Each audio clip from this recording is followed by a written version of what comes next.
저는 마가복음 10장 17절로 22절의 말씀을 가지고 젊은 부자 관원 이러한 제목으로 함께 은혜를 나누도록 하겠습니다. 우리 사모님과 평강이와 저가 함께 가정 예배를 드렸을 때의 일입니다. 오늘 본문에 있는 말씀이 또 생각나고 그래서 하나님의 말씀이 우리 젊은 사람들과 또 우리 성도들에게 어떻게 하면 은혜를 더 줄까 하여 오늘 본문에 있는 말씀을 함께 말씀을 선택해 보았습니다. 여러분들 주보 중간 부분에 있는 하나님의 말씀을 보면 마태복음 19장 20절에 그 청년이 이르되 이 모든 것을 내가 지켜 싸우는데 아직도 무엇이 부족하니까 젊은 청년이라고 말씀하고 있습니다. 누가복음 18장 18절에는 어떤 관리가 물어 이르되 선한 선생님이여 내가 무엇을 하여야 영생을 얻으리까? 즉 마가복음 10장 17절과 마태복음 19장 20절과 누가복음 18장 18절에 있는 말씀을 종합해 보면 젊고 부자고 관원인 이 사람이 예수님 앞에 찾아온 모습을 보게 됩니다. 여러분은 한 가지만 있어도 사람은 행복해질 수가 있습니다. 예를 들어서 젊다, 건강하다 그러면 참 행복합니다. 또 부자다 그러면 이 한 가지만 있어도 상당히 행복합니다. 또 관원이다 그러면 얼마나 행복할까요? 어떤 사람은 이 세 가지도 함께 가지고 있지 못할 텐데 이 젊은 관원 부자는 이 모든 세 가지를 다 가지고 있었던 모습을 보게 됩니다. 요즘 젊은이들에게 핫한 것이 두 가지가 있습니다. 첫째는 유튜브고 두 번째는 주식입니다. 주식을 이렇게 표현하기도 합니다. 영끌, 영혼까지 끌어모아 가지고 모든 주식을 산다는 B2, 빚을 내가면서도 투자한다는 그런 말을 들어봤습니다. 여러분들 주식을 하지 말라는 그런 뜻은 아닙니다. 김동완이라고 김종민과 함께 그 연예인들과 함께 주식을 하는 그런 사람이 이런 말을 했습니다. 시머니가 있어야 된다. 시머니가 있기 전에는 절대로 주식을 하지 말라. 내가 만약에 10억을 벌려고 한다면 1억의 시머니가 있어야 된다. 그 전에 열심히 돈 벌어라. 자기 직장에 충실하라. 그리고 난 뒤에 주식을 하라는 그런 말을 들어봤습니다. 왜냐? 주식은 불안전하기 때문에 그렇습니다. 우리가 앞으로 앞날을 어떻게 합니까? 1년 뒤의 일을 어떻게 합니까? 내일 일을 어떻게 합니까? 주식을 투자해놓고 그것이 오를지 내릴지 어떻게 합니까? 그래서 여유 있는 돈으로 주식을 하라는 그런 말입니다. 사람들이 환경이 바뀔 수가 있다는 것이에요. 어느 기업은 망할 수도 있고 어느 기업은 잘 될 수가 있기 때문에 주식은 장기적인 투자를 하라는 그런 내용입니다. 여러분들 질병도 마찬가지예요. 저는 김옥자 집사님이 더 아픈 줄만 알았어요. 근데 김성애 권사님이 예배를 끝나고 2층에 가서 식사를 하면 얼마나 맛있게 건강하게 많이 드시는지 몰라요. 그런데도 아프시는 모습을 보게 됩니다. 내가 김성애 권사님이라도 나는 51%만 수술에 성공한다면 나는 수술을 받겠습니다. 왜? 51%이기 때문에 1% 더 많기 때문에 안 좋은 환경이 온다 할지라도 수술을 받는 그런 마음으로 받겠습니다. 두 가지 백신이 있습니다. 하나는 화이자에서 만든 그 백신이 있고 아스트라젠이라는 그런 백신이 두 개가 있습니다. 아스트라젠은 조금 부작용이 조금 있다는 말을 들어서 의사들은 화이자 백신을 맞는다고 합니다. 그래도 80% 이상이 되면 나는 아스트라젠 백신에 그렇게 맞을 수 있는 용의도 있습니다. 사람은 살아가면서 어떤 불확실한 환경 가운데 있지만 그런 어떤 불확실한 환경 가운데서도 프로테지가 많은 쪽으로 선택해서 주식도 건강도 그리고 백신도 그렇게 맞는 모습을 보게 됩니다. 이 사람은 세 가지의 확신을 가지고 있었습니다. 무슨 확신? 물질에 대해서 부자입니다. 그리고 관원입니다. 또 건강까지 있습니다. 그러니 한 가지 더 플러스 하기 위해서 영생을 얻기 위해서 예수님 앞에 온 모습을 보게 됩니다. 잘 왔어요. 여러분들, 많은 사람들이 다른 곳을 찾아가는데 이 젊은이는 참 똑똑한 젊은이인 것 같습니다. 부자고 관원이고 돈 많고 그리고 영생까지 얻으려고. 마치 여러분들, 진시황이 모든 중국을 통일하고 난 뒤에 영원히 살려고 하는 그런 마음이 있었어요. 그래서 동방으로, 한국으로, 일본으로 사신들을 보내서 불로초를 구하기 위해서 찾아다니도록 그렇게 했습니다. 그런데 없습니다. 불로초는 없는 것이죠. 사람이 70이요 강건하면 80, 거기까지 살다가 가는 것이 하나님께서 우리에게 정한 연수라고 말씀하고 있습니다. 그런데 이 사람은 영생을 얻기 위해서 예수님 앞에 찾아온 모습을 보게 됩니다. 왜 찾아왔을까요? 영원히 그 부와 그리고 건강과 그리고 또 자기의 관원으로서의 살아갈 수 있는 그런 삶을 더 영위하기 위함이라고 말씀하고 있어요. 여러분, 사람은 살아가면서 5가지의 단계가 있답니다. 제일 처음에 의식주, 마샬로의 그런 5가지 단계를 보면 여러분들 생리의 욕구, 먹는 것이 만족돼야지 그 위에 조금 더 올라간대요. 그 다음에 안전의 욕구, 집이 안전해야지 조금 더 살아간답니다. 안전이 충족되면 애정, 행복을 느끼면서 살아가기를 원한답니다. 그 다음에 애정과 행복이 있으면 조금 더 올라가서 존경을 받으려고요. 에스티미, 존경을 받으려고 하는 그런 욕구가 있답니다. 그리고 마지막 단계, 자아 실현의 단계가 있습니다. 이 사람은 영원히 자기의 어떤 영생을 얻기 위해서 노력하여 여러분들이 예수님을 찾아가듯이 이 사람이 예수님을 찾아간 모습을 보게 됩니다. 여러분들, 옛날에는 한 번 부자면 영원히 부자인 모습을 보게 됩니다. 권력도 왕이면, 조선시대의 왕이면 계속적으로 왕인 거예요. 지금 시대와는 완전히 달라요. 4년에 한 번씩 국회의원을 뽑고 5년에 한 번씩 대통령을 뽑아요. 권력이 영원하지 않다는 뜻이죠. 그런데 이 당시에 예수님 시대에는 부자고 관원이고 여러분들 많은 것을 가지고 있는 그런 사람이 영생까지 얻으려고 예수님에게 찾아온 모습을 보게 됩니다. 여러분들에게 세 종류의 그런 부와 건강과 여러분들 관원이라는 그런 것들을 얻었다면 여러분들은 어떻게 살기를 원하십니까? 많은 사람들은 세상 여행도 하고 그리고 쾌락을 느끼면서 그렇게 살지요. 노세 젊어서 노세 하면서 사는 사람들이 대부분입니다. 그런데 이 젊은이는 아주 머리가 비상한 듯 합니다. 영생까지 얻으려고. 주님 앞에 찾아온 모습을 우리 한번 성경을 중심으로 우리가 영생을 얻는 방법에 대해서 함께 살펴보도록 하겠습니다. 자, 본문 17절을 같이 한번 읽어보도록 하겠습니다. 17절 시작. 예수께서 길에 나가실 때 한 사람이 달려와서 꿇어앉아 묻자오되 선한 선생님이여 내가 무엇을 하여야 영생을 얻으리이까. 아멘. 우리 함께 따라서 하겠습니다. 달려왔습니다. 달려왔습니다. 첫째로 이 사람은 달려왔다는 것. 성경에 보면 달려온 사람이 없어요. 나다니엘을 전도하기 위해서 제자 삼기 위해서 무화과 나무 아래로 찾아오니까 이 나다니엘이 뭐라고 하는지 아십니까? 나사렛에서 선한 것이 나오지 않아 예수님에 대해서 별로 호감이 없었어요. 베드로의 배 위에 올라가서 하나님의 말씀을 증거하시면서 베드로야 나를 따르라 하고 말씀하셨어요. 세리 마태에게 찾아가셔서 그 직장에 찾아가셔서 나를 따르라 하고 제자 삼으셨어요. 여러분들, 예수님께 찾아온 사람이 한 사람이 있어요. 오밤중에 아무도 보지 않는 그런 가운데 니고데모가 주님을 찾아온 것이에요. 근데 이 사람은 달려왔다고 말씀하고 있어요. 마음이 상당히 급했던 모습을 보게 됩니다.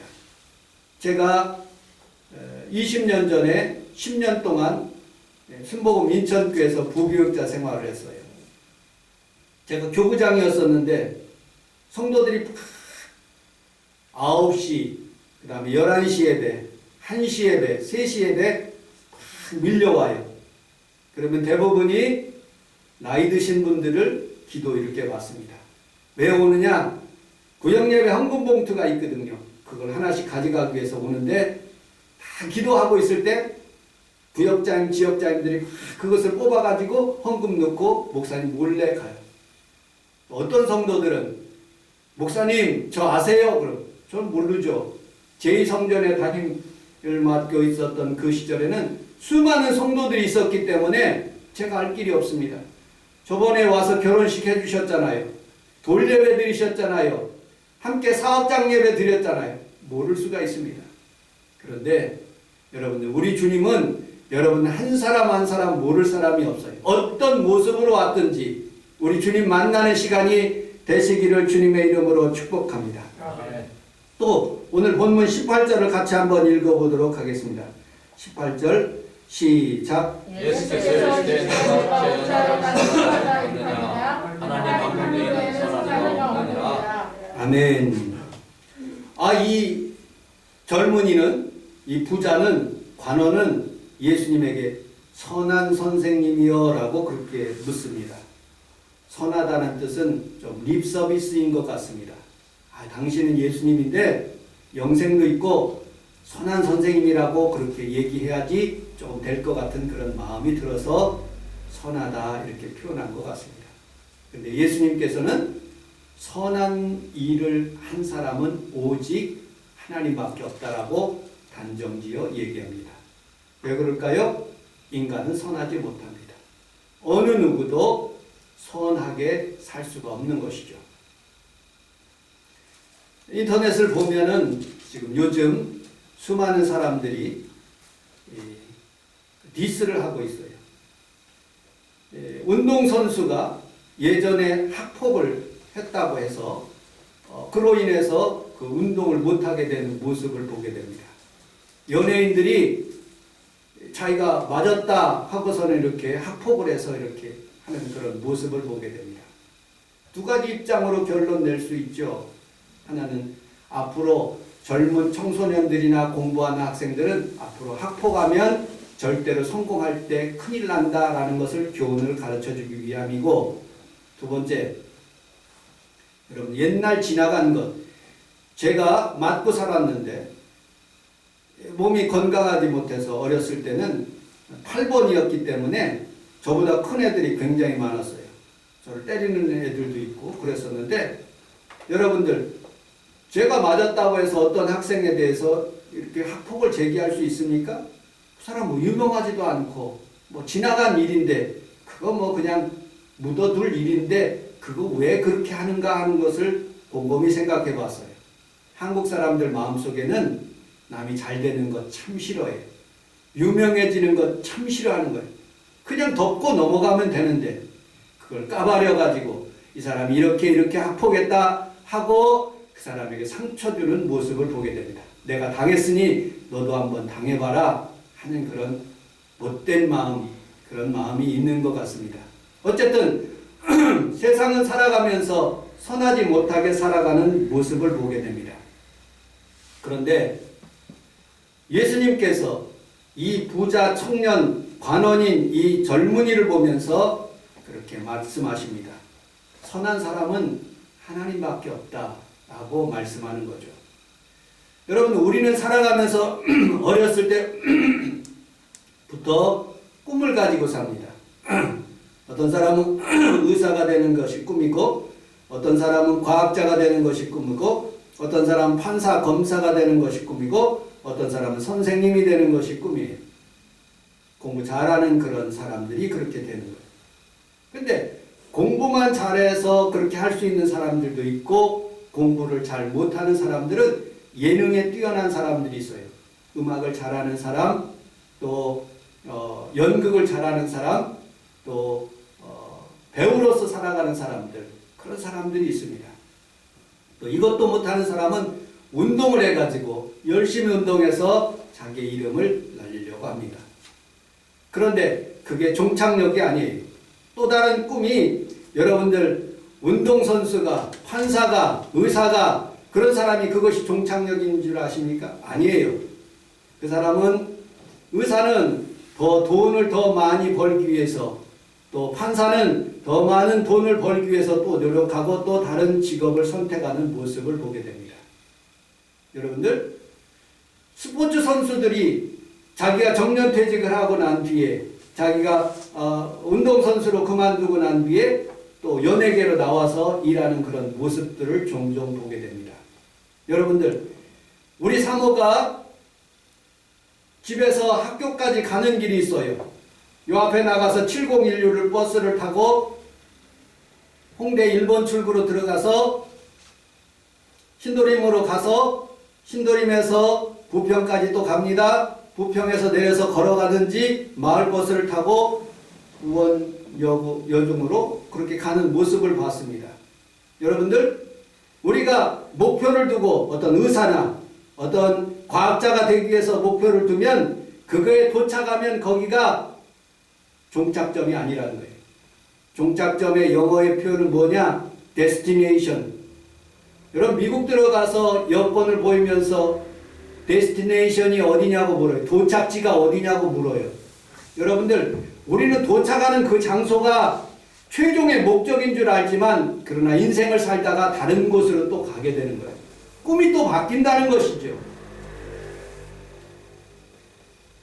여러분 데스티네이션이 어찌 보면 목적지가 또 스테이션이 될 수가 있는 거예요. 우리 집에서 사모가 학교까지 가는 길에 여러 번 갈아타듯이 인생은 갈아타면서 또 내리고 또 올라타고 또 내리고 또 올라타고 하는 그런 모습을 계속 반복하면서 하늘나라까지 가는 거예요. 지금 이 시간이 종착점이 아니라는 뜻이죠. 여러분들 우리 하나님을 만나는 이 시간 그리고 여러분들 천국 가는 그 시간까지 영원히 주님과 동행하며 천국이 여러분들 종착점이 되시기를 주님의 이름으로 축복합니다. 아멘. 그래서 나는 하나님 앞에 살아가면서 이 부자처럼 그렇게 부를 만족하며 살아가는 사람이 아니라 하나님 영광 위에서 살아가는 귀한 성도들이 다 되시기를 주님의 이름으로 축복합니다. 아멘. 자, 19절 20절을 같이 한번 읽어보도록 하겠습니다. 19절 20절 시작. 내가 계명을 하나니 살인하지 말라, 가늠하지 말라, 도둑질하지 말라, 거짓말하지 말라, 저격하지 말라, 내 부모를 공경하라. 이가 때적에 선생님이여 이것은 내가 어려서부터 다 지켰나이다. 아멘. 여기 십계명을 말씀하고 있어요. 우리 주님께서 우리에게 주신 계명, 십계명이 얼마나 중요한지 몰라요. 이걸 다 지켰다고 말씀하고 있습니다. 십계명을 요약하면 두 가지 계명으로 요약할 수 있어요. 첫째 계명은 하나님 사랑하는 것이에요. 두 번째 계명은 이웃 사랑하는 것이에요. 이웃 사랑을 조금 더 깊이 들어가면 내 이웃을 사랑하는 것이 내 원수까지도 사랑한다는 것을 의미하고 있어요. 예수님께서 십자가에 달려 돌아가는 그 순간에 주님 저들이 나를 찌른 것을 용서하여 주시고 나에게 십자가 박힌 모든 사람들을 용서해 달라고 그렇게 용서했어요. 원수까지 사랑. 스데반 집사님은 돌에 맞았을 때 그 사도행전 7장 마지막 절에 보면 아버지 하나님 저들을 용서하여 주옵소서라고 그러면서 죽는 모습을 보게 됩니다. 황금률 다음에 중요한 것은 하나님 사랑이고 하나님만 잘 사랑하는 것 많은 사람들이 그렇게 할 수 있어요. 그런데 이웃을 사랑한다는 게 굉장히 어렵습니다. 신앙생활하면서. 왜? 여러분들 새벽 기도하고 하나님 말씀 보고 기도도 하고 열심히 하지만 이웃을 사랑하지 못해요. 특별히 원수를 사랑하지 못해요. 그런데 원수를 사랑할 수 있는 방법이 있어요. 여러분 그 방법을 여러분과 함께 나눠보기로 합니다. 먼저 나를 사랑하세요. 그럼 나를 사랑하면 나를 용서할 수 있어요. 그러면 자식도 사랑할 수 있어요. 자식이 막 여러 가지 마음의 갈등이 있었고 여러 가지 마음의 상처를 있을 수 있어요. 그런데 자식은 자식이니까 또 용서하며 살아갈 수 있더라고요. 하나님 말씀에. 두 번째, 부모와 그리고 아내도 사랑할 수 있어요. 그런데 형제는 조금 어려울 수도 있습니다. 그러나 사랑하겠다고 마음 먹으면 또 사랑해지는 거예요. 성도들끼리도 같이 예배드리러 왔는데 저 인간이 너무 싫어.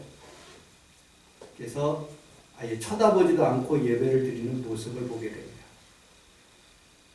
제가 교구장이었을 때 인천교에서 그분이 2부 예배 성가대를 쓰는 거예요. 근데 2부 예배를 와야 되는데 이분이 꼭 3부나 4부에 예배 와요. 저 인간 참 싫어서, 꼴보기 싫어서 예배를 그렇게 다르게 드립니다. 여러분들, 우리는 살아가면서 용서하는 일, 원수를 사랑하는 일 굉장히 어렵습니다. 그러나 여러분, 우리는 분명히 알아야 될 것이 있어요. 주님이 말씀하셨기 때문에 성도도 사랑하는 거예요. 내가 좋아하는 사람만 좋아하지 않고 모든 사람을, 이웃을 사랑할 수 있는 그런 마음을 여러분들이 가지시기를 주님의 이름으로 축복합니다. 아멘. 여러분들, 내가 이웃을 사랑하지 않고 원수를 사랑하지 않으면 내 마음이 점점 회색이 되는 거예요. 더 미워하면 내 마음이 점점 검은색이 되는 거예요. 그 사람은 하나님 앞에서 얼마나 열심히 잘 하나님께 영광 돌리고 있는데 흰색인데 내 마음은 검정색으로 변하는 거예요. 그 사람을 흠모하라는 뜻은 아니에요. 존경하라는 뜻은 아닙니다. 그러나 단지 그를 위해서 기도하라는 거예요. 왜? 내가 복을 받기 위해서. 이런 예가 있어요. 우리는 오남매로 살았어요. 모든 형제들이 나를 잘 좋아합니다. 굉장히 좋아요. 큰형. 근데 간혹 내 동생 중에 하나가 나를 조금 싫어해요. 왜? 내가 도움을 많이 주지 못했기 때문에 그렇습니다. 그런데 그를 위해서 계속 새벽마다, 아침마다 하나님 앞에서 그를 위해서 기도해요. 그랬더니 우리 동생들이 다 잘 되더라고요. 우리 사모하고 저하고 순복음 인천교회에 있었을 때 우리 부모님에게 30만 원씩 매달마다 달마다 그렇게 30만 원씩 붙였어요. 부모에게 효도하는 마음도 있었고 부모가 어려우니까. 그런데 내 동생들을 위해서 계속 기도를 하니까 동생들이 잘 되더라고요. 지금은 30만 원씩 안 붙여요. 명절 때나 한번 붙이지. 그리고 생신 때나 한번 붙이지 안 붙여요. 왜냐? 동생들이 다 잘 살으니까. 저보다 훨씬 낫으니까. 여러분들, 우리는 살아가면서 내가 중보기도 하면 하나님께서 역사하셔서 그 아멘. 영혼도 잘 되고 아멘. 내 영혼도 잘 되는 거예요. 아멘. 그렇게 해서 이웃을 사랑하고 원수까지 사랑할 수 있는 그런 마음이 형성되는 거예요.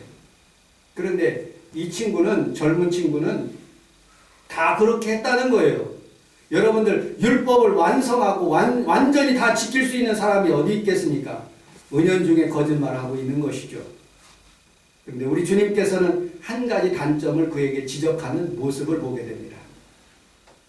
21절을 같이 한번 읽어보도록 하겠습니다. 21절 시작. 예수께서 그를 보시고 사랑하사 이르되 내게 아직 한 가지 부족한 것이 있으니 가서 내게 있는 것을 다 팔아 가난한 자들에게 주라. 그리하면 하늘에서 보화가 내게 있으리라. 그리고 가서 나를 따르라 하시니. 아멘. 사람은 단점으로 사는 거예요. 그런데 하나님은 그 단점을 고치시기 위해서 이렇게 불러주시는 거예요. 아브라함은 단점이 하나 있어요. 자기 아내 데리고 가는데 왕으로부터, 그 주변에 있는 왕으로부터 아내가 위험할 것 같고 내가 위험할다니까 거짓말하는 거예요. 자기 누이라고 속이는 거예요.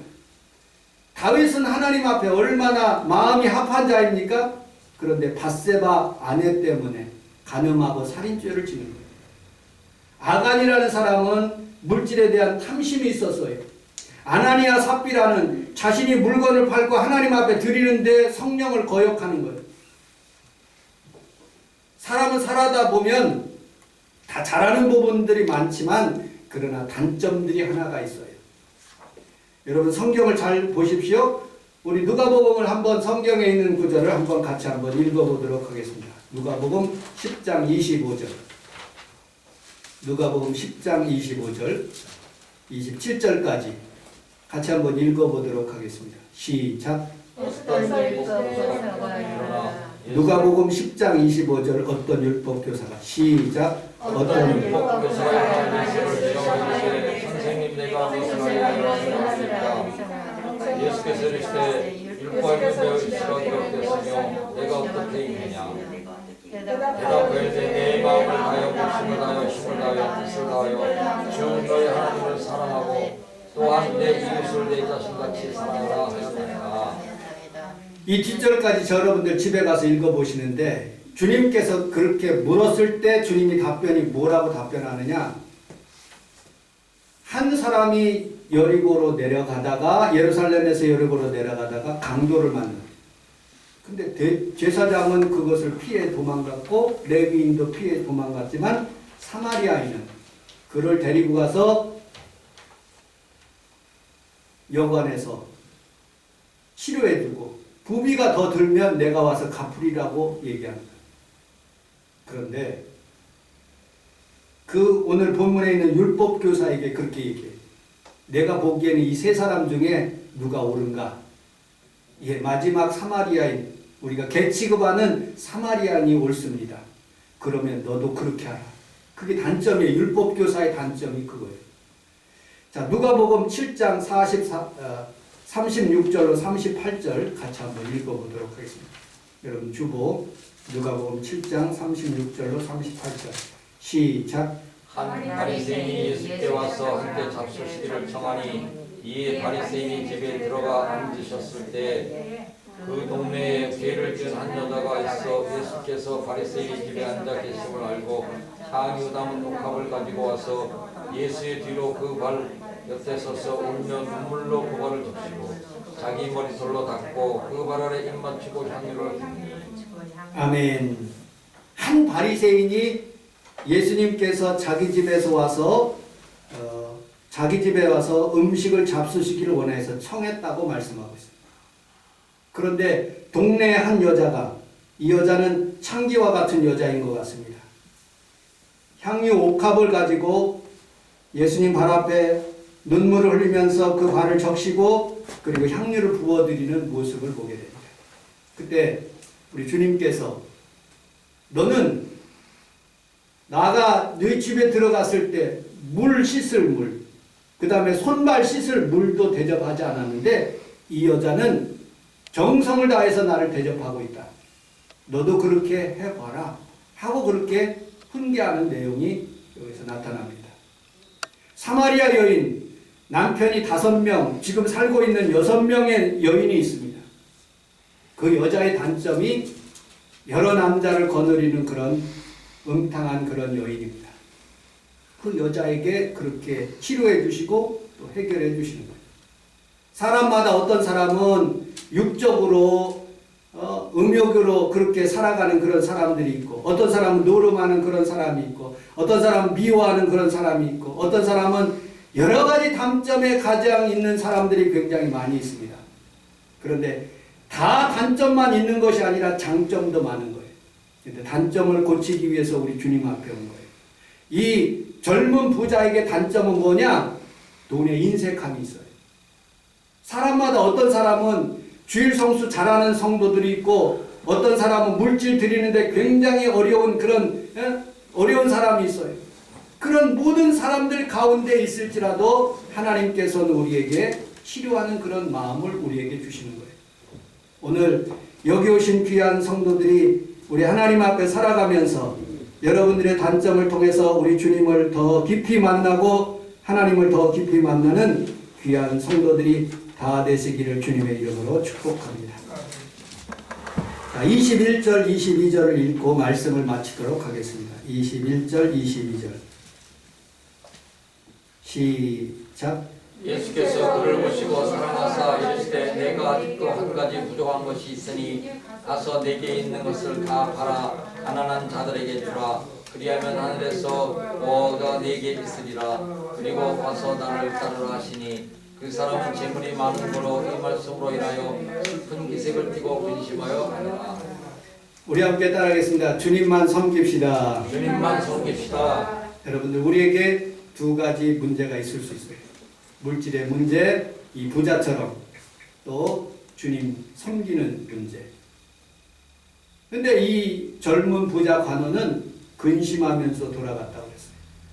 오늘 여러분들 하나님의 말씀을 듣는 귀한 성도 여러분들이 여러분들 마음속에는 오직 주님만 먼저 따를 수 있는 그런 마음으로 충만해지시기를 주님의 이름으로 축복합니다.